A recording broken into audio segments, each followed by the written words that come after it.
Deadlifts, done properly, are safe and you should be doing them.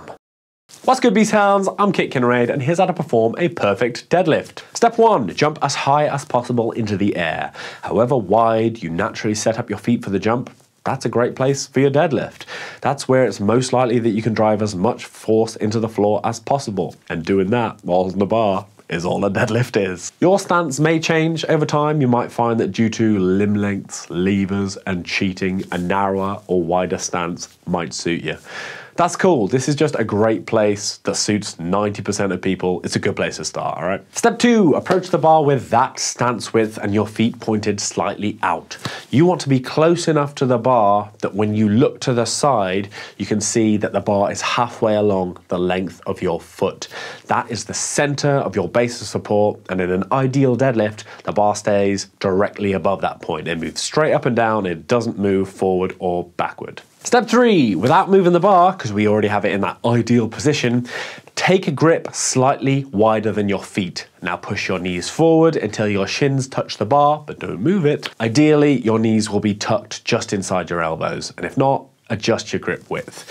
Again, that works perfect for like 90% of people. It's a perfect place to start. Biomechanics is complicated. Nothing works for everyone, but it's very unlikely this won't work for you. Worst case scenario, put your hands directly below your shoulders. Step 4, stick your ass out like your gym crush is watching and stick your chest up like there's no shame in it. At this point, you should have a nice neutral spine and your shoulders should be just in front of the bar. Step 5, protect that neutral spine by performing the Val Salva maneuver. Take a big breath into your belly and then clamp down on your abs as if you're bracing for someone to punch you. Remember that you are holding that air in your belly to protect your spine and not on your face, because there's nothing that needs protected up there. Sick burn. Step 6, pull the slack out of the bar. This makes sure that you don't yank your deadlift, which is a great way to get snapped, and also gives you a chance to feel yourself staying in that good tight position while feeling the weight. Step 7, maintaining your brace, pull the bar up your body and push the ground away from you like you are leg pressing the entire frickin' planet. Keep the bar directly over its starting point. Ensure that you are pushing into the ground with your entire foot, like you aren't coming up on your toes or coming back into your heels. During the lift, you're going to want to keep a neutral neck, and you can do this either by imagining that you're wearing one of those head braces and you keep your face pointing at wherever your chest is pointing at, or choosing a spot a couple of meters in front of you and just focus on that. Either is totally fine. We just want to avoid excessive flexion or extension. You will have reached the top of your deadlift when you are stood up, still braced, ass squoze, not soft hips, not leaning super back, just triumphant and sturdy. Step 8, return the bar to its starting position under control, but let gravity help you. You know, you picked it directly up, you want to put it directly down so it lands in that original starting position. Unlock your hips first until the bar gets to knee level and then bend the knees. Otherwise, you'll find the bar using your knees as a fun slide, which isn't ideal because it's going to put the bar further away from you, so it's going to be harder to reset. The bar should stop exactly where you picked it up from. Check while you're learning by looking from the side.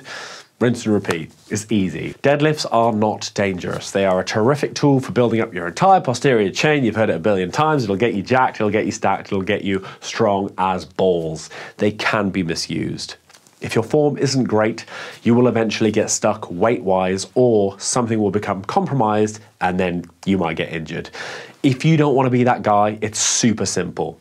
Keep your brace good, film your form, and make sure it looks how it feels, because it definitely doesn't always.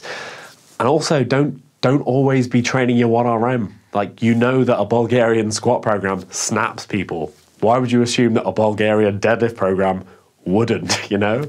If you're just looking to build muscle, sets of 6 to 15 are so stimulative and will keep you growing and form prevailing safe.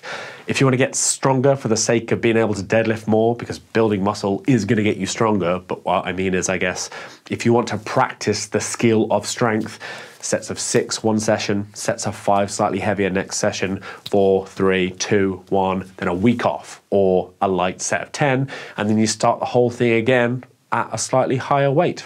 Testing your 1RM every session will, after a very short time, stop increasing your 1RM and start increasing your injury probability. Like, foam rolling isn't dangerous unless you try and eat the foam roller. You get what I'm saying? That's it. Go get yoked out of your mind. If you found this useful, which I feel like you made it this far, so you probably did, that or you think I'm an idiot. Either way, let me know in the comments below, or I'll tell your mum about all the white powders you keep in your room. Whatever else you do, get them gains. Be well.